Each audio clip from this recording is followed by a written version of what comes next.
Thank you, Ashok. Our next feature is Fran Bourassa. She is a freelance writer-poet and contributing writer to numerous anthologies. Her poem, Burrard Inlet, is part of the artwork for the new North Vancouver Public Library. She has won numerous writing contests, including Vancouver International Writers Festival and the North Shore Writers Festival. She has been a finalist in the Vancouver Poetry Slam and a feature at many venues, including Vancouver's Word on the Street. Please welcome Fran.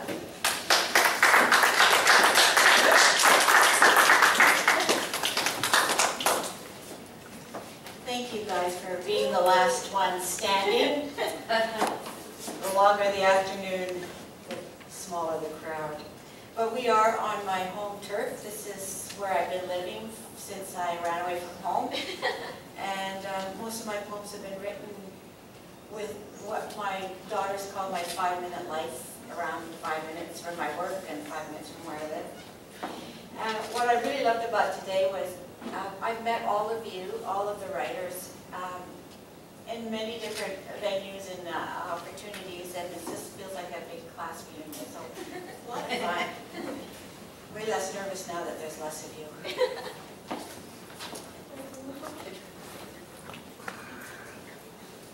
Okay. This is awkward.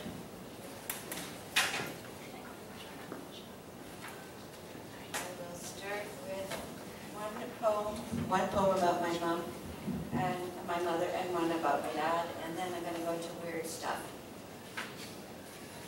I didn't really know. My mother, she died when I was quite young. I was 11 when she died, but we were already living with my stepmother by the time I was 7. And she was an alcoholic, and that's her sad story, but I always wanted to meet her. So when I went to visit her grave, I wrote this poem. Visit to my mother's grave, Chateauguay River, Province de Quebec. I read your name out loud, my name in the echo. Count the short years of your lifespan. How odd I think I am older than you now.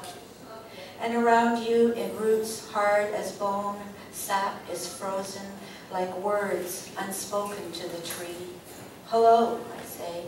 My voice out loud sounds like a stranger to me too. I try to tell you everything, but too much time is between us. And I hardly knew you, and now I am shy, and all I can do is talk about the weather. I tell you about last fall, how the red and orange trees lit the sky on fire like your flame-colored hair framed against a blue sky in that photograph I had of you, that finally faded, brittled, crumpled in my hands like dried leaves. But by that time, I had already burnt it into my heart.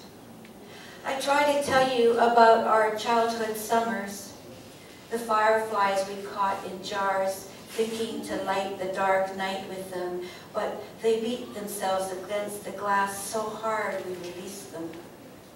Or lying on our beds in the hot afternoons, the clatter of dishes, the squeak of the clotheslines, the drone of lawnmowers cutting swaths into thick, uncomfortable dreams.